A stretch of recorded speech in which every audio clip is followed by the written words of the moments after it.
Welcome to the September 7th, 2021 meeting of the Bryan Board of Public Affairs. Would you please join me in the pledge to the flag. I pledge allegiance to the flag of the United States of America and to the republic for which it stands, one nation, under God, indivisible, with liberty and justice for all.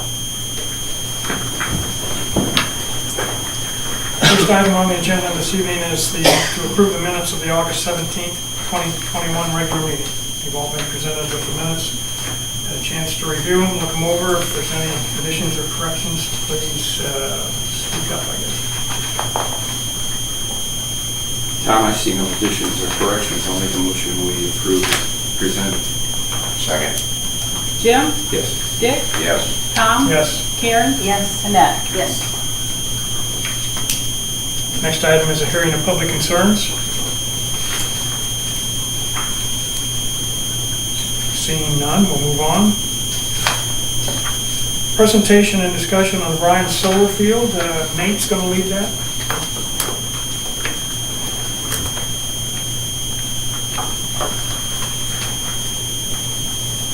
Good afternoon, everyone. Got a little presentation. I wanted to show the board and update them on a few things that we have going on here.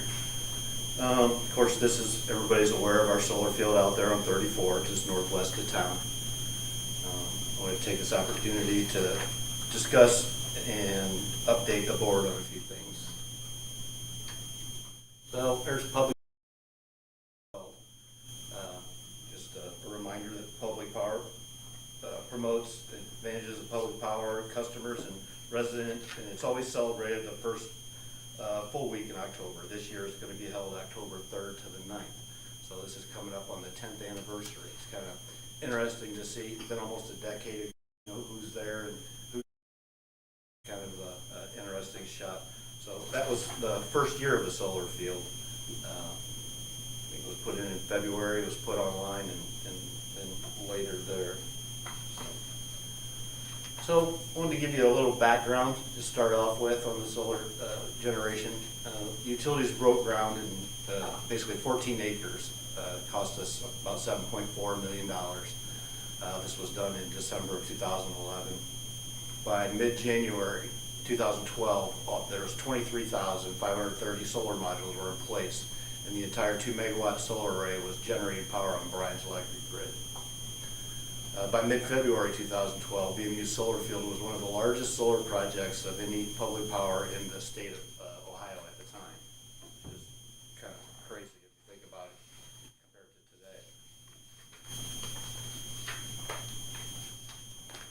today. So most of the materials, the contractors and labor were all supplied pretty much locally. Rudolph Libby out of Walbridge, Ohio, designed and built the facility. AP Alternatives, Original Corners, made and installed the steel grounding mounted racks for the fixed axis solar array. Our electric department constructed the power lines to the site and installed switches for the powers of the interconnections. First Solar of Toledo manufactured the solar panels, and then Nextronics of Toledo manufactured the initial inverters that we had. Of course, they've now been replaced, but I wanted to touch on some of the key benefits of the solar field. As you can see, it helps reduce transmission costs. The solar installation, it supplies power right onto our city-owned electrical grid, so no power has to, pass through a third-party transmission line. So we save on some transmission fees there. It provides a long-term power supply needs, which the typical lifespan of a solar field like this is like 25 years or more. So the solar installation is a long-term asset that will supply the city with renewable sources of electricity for many more years to come. It increases our power generating capacity. This solar installation generates over 2.5 megawatt hours of generation capacity for the city's use inside of our electrical grid itself. So it's just another part of our generation. It keeps the wholesale power costs steady. It helps the environment offsetting 2,000 tons of CO2 emissions annually. So BMU's power supply strategy, this fits right into BMU's power supply strategy. Typically supplies power during the day when demand for electric peaks. It supports the Board of Public Affairs goal for renewable energy. In 2011, the Board of Public Affairs set a goal of deriving 25% of our city's power from renewable energies by 2020. We have met and exceeded that goal, and we're somewhere around 28%. It kind of moves around a little bit, but right now we're at about 28%. So we're doing fairly good as far as that goes. The City of Bryan is leasing the solar installation from Key Government Finance pursuant to a true lease for federal income tax purposes. Therefore, Key Government Finance has both the title, tax, and ownership of the solar installation. This lease is set to expire in February of 2022. So BMU basically needs to make a decision on the future of the project of what we're going to do with it at this time. So decisions need to be made. So now what?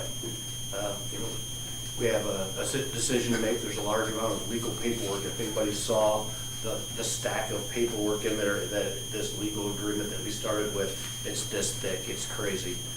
And it was very intimidating to go through there and read all these legal documents to know. I think it made a lot of people nervous on what we were in for when this 10 years came.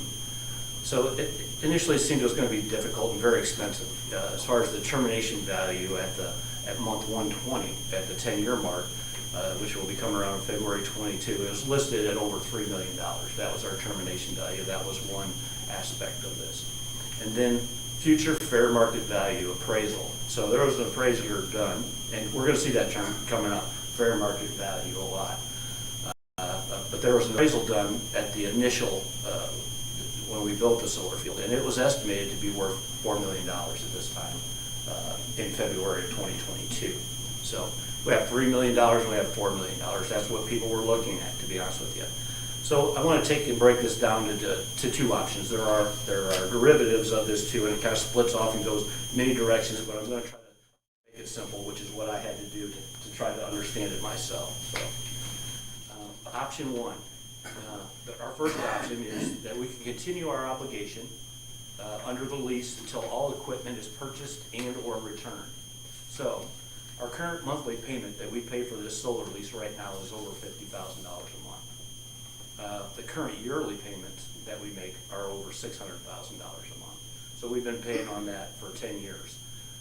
So the termination value that I just spoke of, was listed at around $3 million. So at $607,648, dollars per year. So for another 5 years, we could continue to make those payments up until approximately 2027 and pay that off. So we could continue down that route. That's an option that we have. We could return it to Key Government Finance. We could just relinquish our rights and title and interest of the project and turn it back over to them. But there are ties to that, which I wanted to talk about some of those. If requested from Key, within 60 days following such termination date, at Bryan's expense, cause the project to be prepared and delivered to Key on such a date. Freight and insurance would be paid at Key's discretion within the continental United States. I think it was up to 500 miles that BMU would be responsible to pack it up. And when you're talking about if they decided to pack it up, that pack it up means to basically decommission it. So we'd have to take everything apart, test every panel, put it on a truck, and possibly deliver it. Key estimates that cost to be almost $2 million for us to pack that many panels up, put them on a truck, and ship them. And they could ship them anywhere that they want, up to 500 miles. If it was further than 500 miles, we would split the cost with Key. So that's an option too. It's pretty cost prohibitive to do. Or they could say, I don't really want it packed up and moved anywhere. I want to operate it here on site, and then they could operate it on site for a period of time with a ground lease of about $200 a year or something like that. It's pretty low cost. So that would be another one of the options. So they could also set it up, and we would have to help them attempt to remarket the project. including display and demonstration of it for them to be able to sell it or operate it themselves. So that was one of the options. So the next option is to purchase the project. This is, we can exercise our right to purchase at an agreed fair market value. And there we see that word again, fair market value. And I want to touch on what that really is. It's an important term, and it's basically an opinion expressed in terms of money at which the property would change hands between a willing buyer and a willing seller, neither being under any compulsion to buy or sell, and both having reasonable knowledge of relevant facts, considering market conditions for the assets being valued, independent of earnings generated by the business in which the property is or will be installed as a specific date. So there's two values that they give. One is fair market value installed, and the other one is fair market value removed. So basically, how much is it worth? Just the materials themselves, that, you know, the solar panels and the racks and all of those things. So basically, just the materials themselves. And at that time, fair market value removed was projected to be $2.4 million. And then fair market value installed, which means sitting in place of where it is projected to have been $4 million. So those were what we were looking at the time to purchase it. You know, whether we packed it up, and if it cost us $2 million to pack it up at this time, which is what Key had led me to believe anyway. So, you know, that's kind of expensive in itself. So this is part of what the lease actually states. Provided there's no default, and of the master lease in the event of default has occurred, is continuing. And upon lease, Bryan having provided Key with written notice, not more than 180 days, which would be August 14th, 2021, or less than 90 days, November 12th, 2021, prior to expiration of the lease. They may elect to purchase all of Key's rights, title, and interest in and all, but not less than all, of the project as the expiration of the lease term from Key liens. But otherwise, basically, we'd be purchasing it as is, where is, quick claim, for the purchase price equal to the then fair and market value. So what is it worth today? Well, it's fortunate for us that it's not near worth what it was estimated to be. You know, there's been lots more solar fields put up. The cost of solar is going down. For us to reproduce that solar field today, we'd probably be talking about $2.9 million is what it would cost us to build one on site, similar to size as the one that we have now. So we spoke with Key, went back and forth with them for a period of time because we had to meet this deadline. We had to basically give them a written notice. Plus, we're working on our budget, so we wanted to know, you know, for next year where we were. So, you know, August 14th, you know, was coming on, and now we have to November 12th. But in this time frame, we have to give them basically a letter of intent that if we do decide to purchase it. So it came back that, you know, through this talking and negotiating, they proposed between us consideration of $397,000 is where, as far as I could get it. And may I interject? Sure. Just to give you credit for what happened. That started out to be $3 million. And you remember you and I had that conversation. I said, go talk to them. Yeah. You lowballed them. And they, you know, you came up with this number. You know what I'm saying? It was a back and forth, but Yeah. they started out, of course, who doesn't, you know, in Yeah. negotiation, you have to work your way down, but. I mean, had you not, it was going to cost us somewhere in the neighborhood of $3 million in February. Yeah, it could have, very, I think that's what the fear was, is when you saw these, you know, $3 and $4 million figures, and, you know, then you start diving into, well, what is fair market value today? Initially, I think, you know, they were over like $800,000, you know, then we were down to less than that, and finally we worked our way down to this. And I don't think they're going to budge any more lower than that. Push them as far as you could. Because at this time, we have a choice, basically, of if you don't, let's just say agree. And we went back and forth for quite a period of time on what that fair market value was. We had the option to agree on that fair market price between us, all right? And if we couldn't agree, then it would have to go, and we'd have to go out and get an appraisal. And that appraisal, I think, actually would have been more than that. If we would have took it out and got an appraisal, I think it would have been more, and so did they, because believe me, they didn't like this number, you know what I mean? But, so they were pretty much certain that if we went and got a appraisal, that they were gonna do better than that. So I feel pretty comfortable with that number. So that's where we're at. That's the consideration of the number, basically, that the board has to look at and evaluate. So we'll move past that a little bit, and we can come back to it. Let's talk about some different things to help us kind of understand the average yearly credits over 10 years. The transmission credits were about $34,000 a year is what some of the transmission credits. Now that's an average. We had some way higher than that, and we had some lower than that. But that's an average over the last 10 years. We got over $34,000 every year from transmission credits. Capacity credits were over $41,000, and rec credits were over $187,573 over a 10-year average per year. Now, just to be fair, you'll see later that recs have substantially come down over time. There's more solar, there's more green energy credits out there, and it's really a competitive market, and they're worth a lot less than they used to be. So I think they're down to like $8 a megawatt, so that, you know, they've really come down. So I've got some information right here I kind of want to go over. I know this is really hard to see, but I think it's important for you to see in evaluating and make a decision. So I think you can see a little better on some of the ones you have, but I'll try to walk through it as best I can. As you can see, let me start here.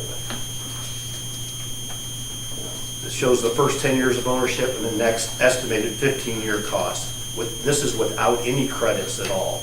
Of course, we're going to get credits, but I wanted to show you what it would be without any credits. Zero, just to give you an idea. And just to know, the rec sales have declined over the years currently, and they're about $8. And if you we'll get to that, but it's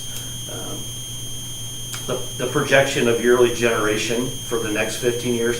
The first ones that are dark up there in the second column next to the year, that's actually what the solar field generated. Okay, so what I did was I took the projected yearly degradation. It initially started out at 2.6 million, and I subtracted over 0.5% degradation of the panels over the next years, just so we would know. And that is typical, 0.5% degradation of those panels. So if you look down through there, they degraded 0.5%. And that's what I use for the future, is to put that over there, because that's what they would be capable of, hypothetically, of being able to produce. So I had that to be able to project this out. Okay. Our yearly lease cost in 2022 will be a total of $498,275. This is a combination of the $397,000 that I just spoke of, with a combination of 2 months rent that we would be responsible for January and February. So the total cost of that solar, which we'll add in there as being a cost, for that year of providing power. So our yearly savings, if we would purchase it, and instead of paying the $607,000 a year with the 2 monthly and then the buyout of the lease, we'd be saving $109,373,000 our first year. So which is less than 1 year's lease of the thing. So I think that's a pretty amazing fact in itself. So down through there, the cost of our yearly use, our lease is and loan is gone. At that point, if we cash funded it, which we could do, we could add it to our 515 capital and put 397 in there, and then our 501. Our operation and maintenance would cover, just like it does now, those 2 monthly payments that we have for January and February. So that's pretty significant. Then the next one is yearly operation and maintenance. Right now, Gem Energy, I was in contact, they are the ones now that provide maintenance for us. They have quoted us $31,500 at year one, with a subsequent year's 2% escalation. I believe right now we're currently paying just under $40,000, a month. So we would be dropping back down and starting out then an escalation. So it's shown on there with those actual.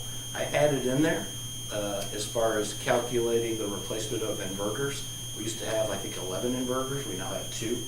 So technology changed from then and now that we have 2 inverters. The approximate cost of an inverter replacement, they have a 10-year warranty period. It's unlikely that they would fail, to be honest with you, but I added it in anyway. So $145,000, for an inverter replacement. You could put them anywhere you wanted in there. I just put in where that highlighted yellow is up there to show you the cost of some of the maintenance that we foresee as far as that goes. And then we have yearly insurance annual premiums, which I talked to Pat with today. And, I just wanted to verify some of the things that I thought were true. But our insurance premiums as of this last year to 2021 through 21 is like $7,220 a year. So I put $8,000 and I just ran it down there. Now that is for a current valuation of $8.3 million. So there's a possibility that could even be, the value of it could be less, but it's still it's fairly reasonable if you look at some of the insurance as it dropped down there over the years. Those are actual payments at the top and then projected below that.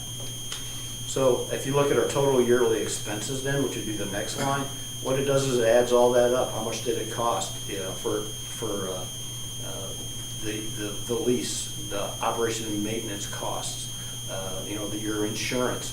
Those totals right there is what it costs to operate that solar field for a year. So then you can put that out, and then, of course, if I would have put transmission credits and capacity credits and RECs in there, you're going to subtract that from your operating costs, and that's how you're going to get your value of what your cost of power is. I just wanted to show you this with nothing on it. And so with nothing on it, I just wanted to show you that it's less than 4 cents a kilowatt hour, which is you'd be hard pressed to buy power for less than 4 cents with nothing on there. So that's just you're going to see this next sheet, and I'm going to bring some other things in there, but that kind of spells some things out for you. So this one is with credit. So it's the same thing, the same numbers, except for if you look down through there, I added yearly capacity credits, and if you look at the top, and our average yearly capacity credits was $41,000. I put in 25. Same with the transmission credits. The average yearly is $34,500. I put in 25. I was being super conservative because I wanted to show you that and then there's 0 RECs. I put 0 RECs. We don't know what the future holds, but I see it continuing. This year we got $37,000 from RECs. So anything we get is a bonus. And if you look at the power cost, the average yearly cost, it's negatives all the way down through there, except for the couple of years where we're purchasing it at the beginning in 2022. And if we have to place inverters, then the cost would be less than 2 cents. But typically, it's probably going to be 0, to be honest with you. But I wanted to show you something very, very conservative. I don't want to promise you something, but these are easily attainable, I think, from what I'm showing you here. So, less than 2 cents, a kilowatt hour, probably less than that, probably possibly 0 with RECs and actual capacity credits and transmission credits. This I kind of wanted to show too. You guys get this, I think. You probably got it in this packet too.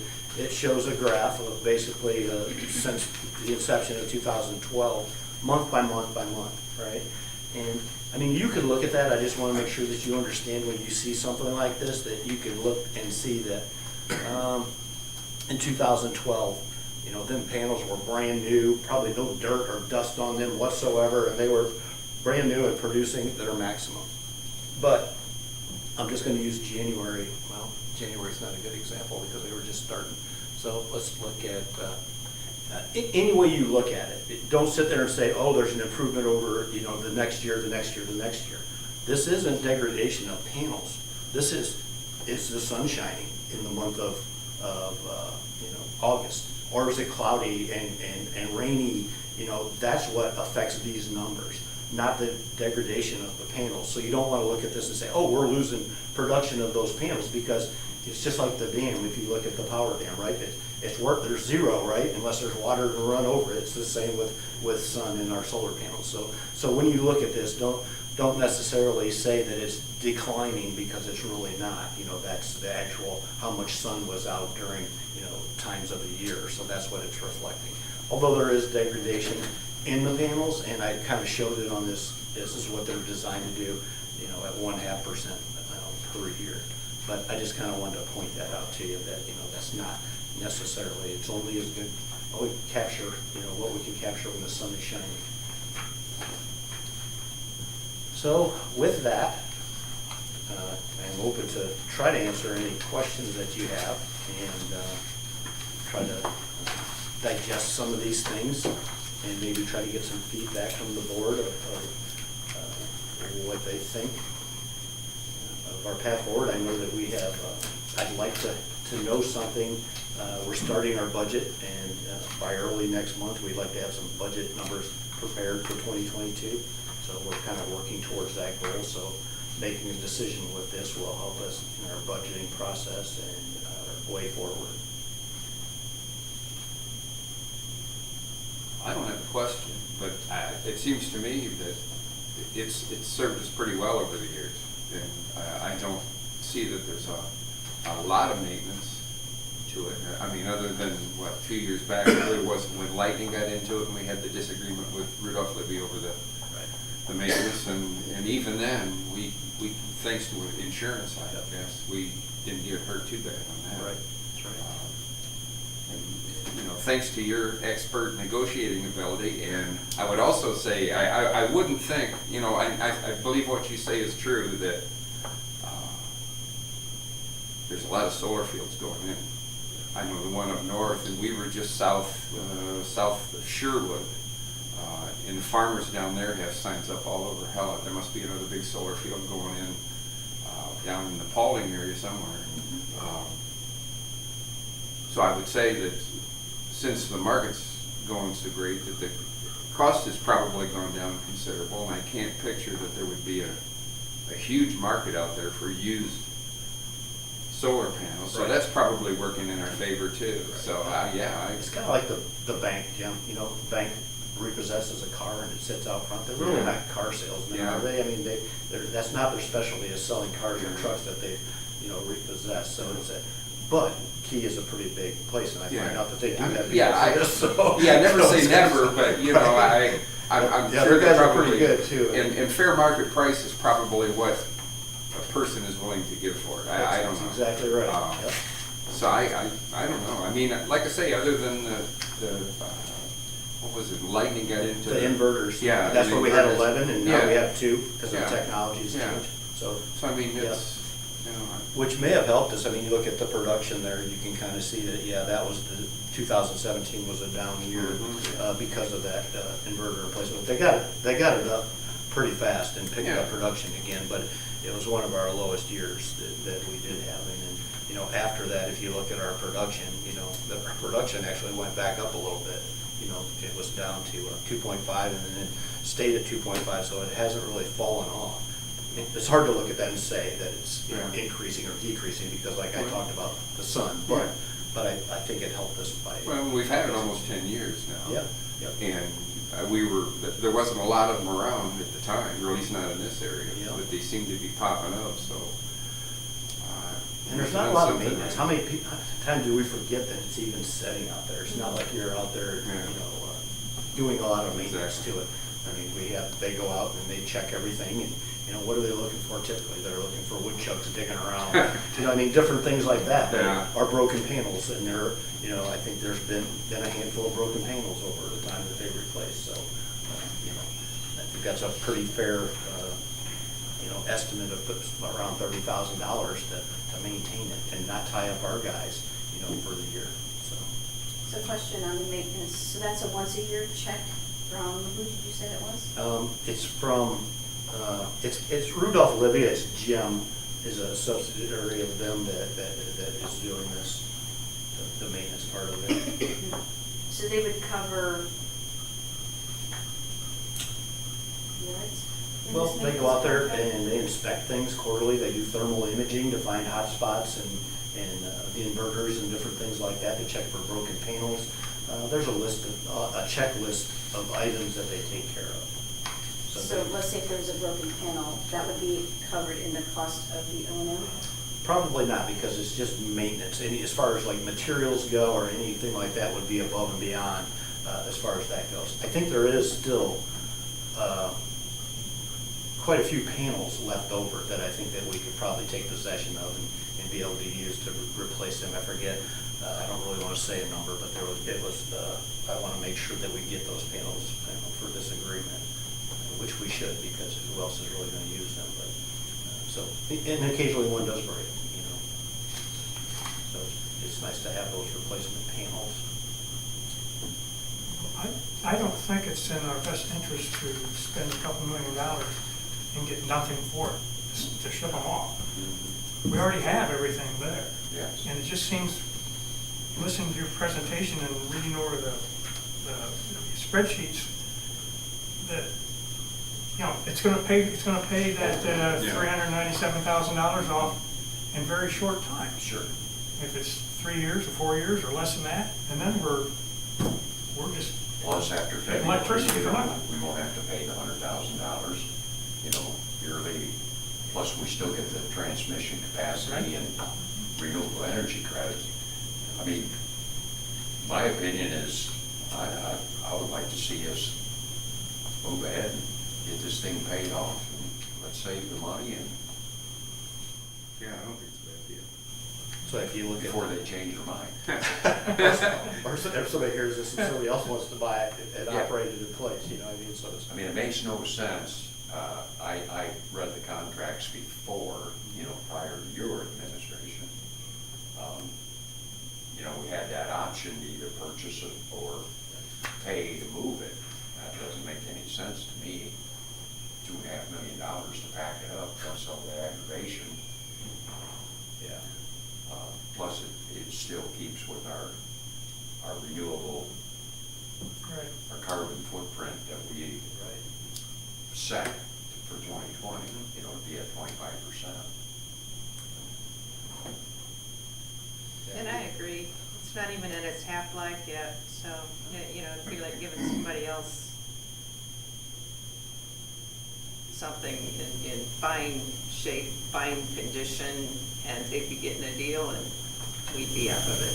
Right, and we've still got at least 15 years to use some of this, and maybe more. Return on our investment's just too good. We're just starting. If you look back at our average cost, we were paying, 8 cents, 11 cents, 14 cents, 19 cents, and then here just recently, up to 23 cents per kilowatt hour, right? As soon as this rolls over and we get this off, we're gonna be paying, like I said, 2 cents and less, maybe 0 cents. So it's our turn, the way I look at it, it's our turn to reap this investment, And you say the degradation is 0.5% per year? Yeah, So 10 years, 5% is all?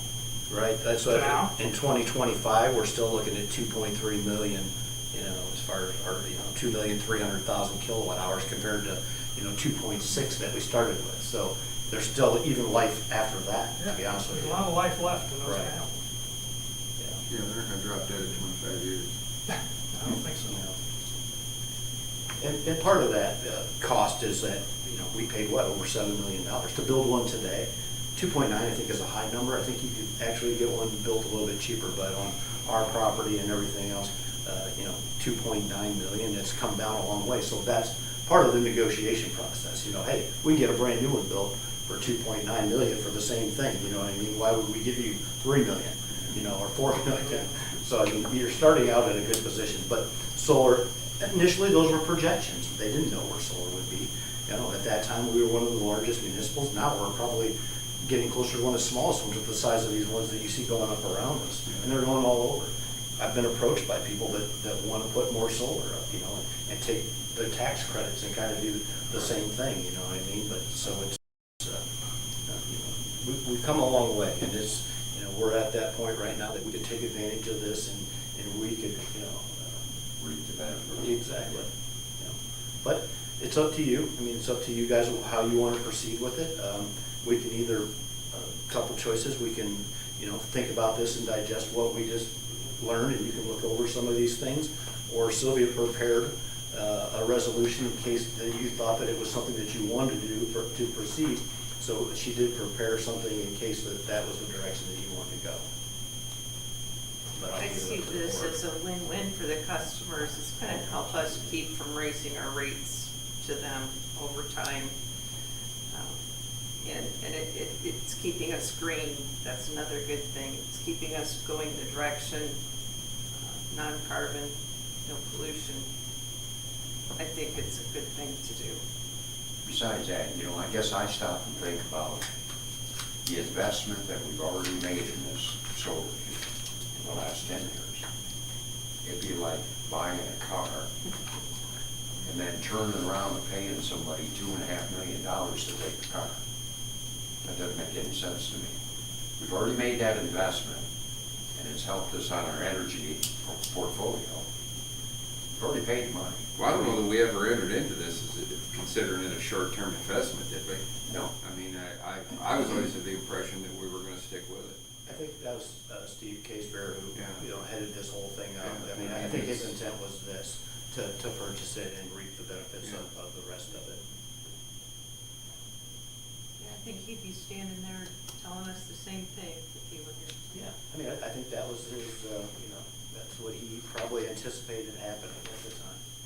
So would it be to our advantage to act on this in a timely manner?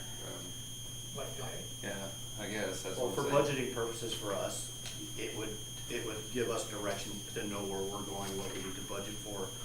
If you look, there's an example, which I think it just cracks me up, to be honest with you, that, I don't know if you have it in your board packet or not, but that pile that I've been going through for months and months and months, that was the lease agreement, along with all of the rest of the stuff, which was in a binder this thick, came down to one piece of paper. Yeah. One piece of paper, it just is mind-boggling that it came down to that. Another thing is that there's a possibility that we may not have a meeting in 2 weeks because some of us are going to be at a conference. So, Yeah, that's true. and we're going to discuss that next. Yep. So it's up to the board, as far as direction goes, what they think.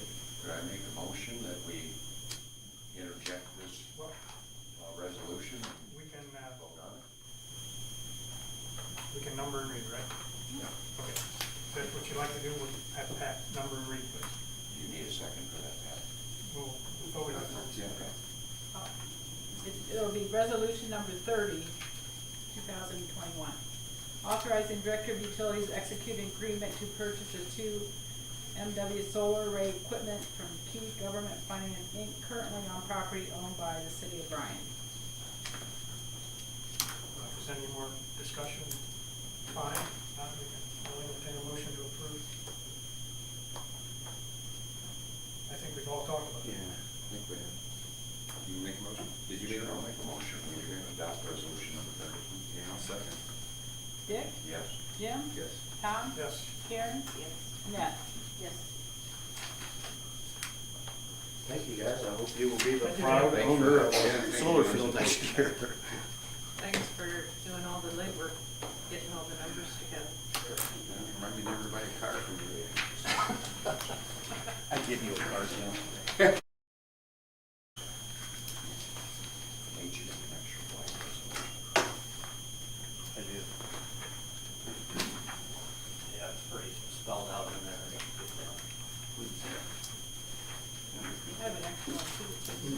I got them out. Yeah, I don't know, just in case. You have an extra resolution? You want one? Do you have Yes, one? Put it down there. There you go. Okay, thanks.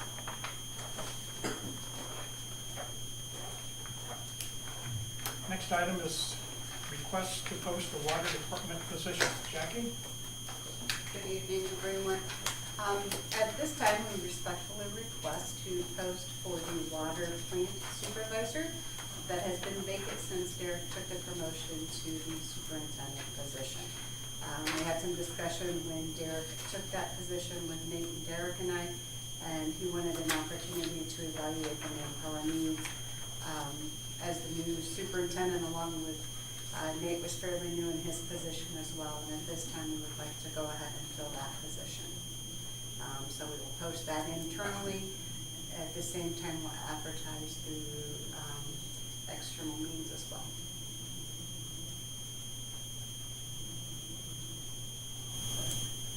Do we need a motion? Okay, I'll make a motion to approve. Second? Jim? Yes. Dick? Yes. Tom? Yes. Karen? Yes. Annette? Yes. Thank you. Thank you, Jen. And next is the discussion regarding the September 21 meeting, Yeah, the regular meeting. the BPA meeting on September 21st is kind of like tentative right now. At this point, it's dependent on agenda items. A few of us will be attending the 2021 annual conference down in Columbus. So there will still be 3 people here, but unless we get and I really don't want to say it's canceled because there may be things that happen between now and then that come up that we need action on. But at this point, I just wanted to basically put it out there that there may or may not be one, but I guess it's just in preparation of that, unless something comes along, it may be canceled due to a lack of agenda items.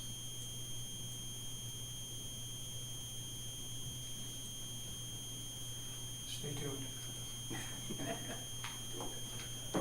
Next item is to approve the semi-monthly disbursements. I'll make a motion that we pay the bill. I'll second. Dick? Yes. Jim? Yes. Tom? Yes. Karen? Yes. Annette? Yes. Comments from BPA and staff? Jackie, anything else? Derek? You want to give them an update on the water line down there? That's kind of, I know North you Myers Street, the water main replacement project down there, all the main is installed, in the process of pressure testing, bacteria testing, and hooking up services. And that would be completed in probably 2 weeks. Thank you. Add anything? No. Me? Believe it or not, I just have one more thing. It's just to remind people that we're going to have a bid opening on September 23rd for salvageable items in our rental houses, so we can get that stuff out of the way and turn it over to the police and fire for their training. But we decided to find some, if we can get rid of this stuff, I'd rather give it to get it to somebody that can use it. So we're going to have a sealed auction of salvageable items in our rental homes. So kind of keep an eye out on our website or our local newspaper, and there'll be pictures, and then people can do sealed bids, and hopefully we can move that along fairly quickly to get started on the demolition of the properties. What is that auction? It's going to be a sealed bid auction that we'll do, and there'll be photographs and stuff like that, because we're not going to really allow anybody to walk through them. So we've taken photographs and stuff like that, and then we'll give them a time frame to hot water heaters, furnaces, kitchen cabinets, whatever that we thought was salvageable, we took pictures of. People will be able to put a sealed bid in at the clerk's office, and then we'll open those bids on the 23rd. So our website will have PDFs of the photographs and stuff like that for people to put sealed bids in. It should be moving along fairly quickly, so in the next week or so, we should be having something out there for people to look at. Yeah. Me? Yeah, sure. I just thank Nate for his hard work on this process with the solar field. It sounds like it's going to work out pretty well for us. Other than that, am I correct? We have committee meetings next week. Yes. Okay. Next Thursday. Okay. Thank you. That's all I have. Karen? Nothing tonight, other than thanks for all your work. Okay. Thanks, Nate, you did a good job. Something has nothing to do with, as everybody knows, COVID's on the rise again. I mean, I've got a son and a daughter-in-law, and 3 grandkids that have it. I haven't been around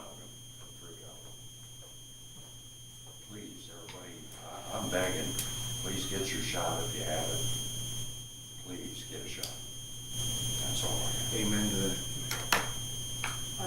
I just want to reiterate what everyone has said, you know, thanks to Nate, that was a great presentation with lots of good detail, very informative, and I think that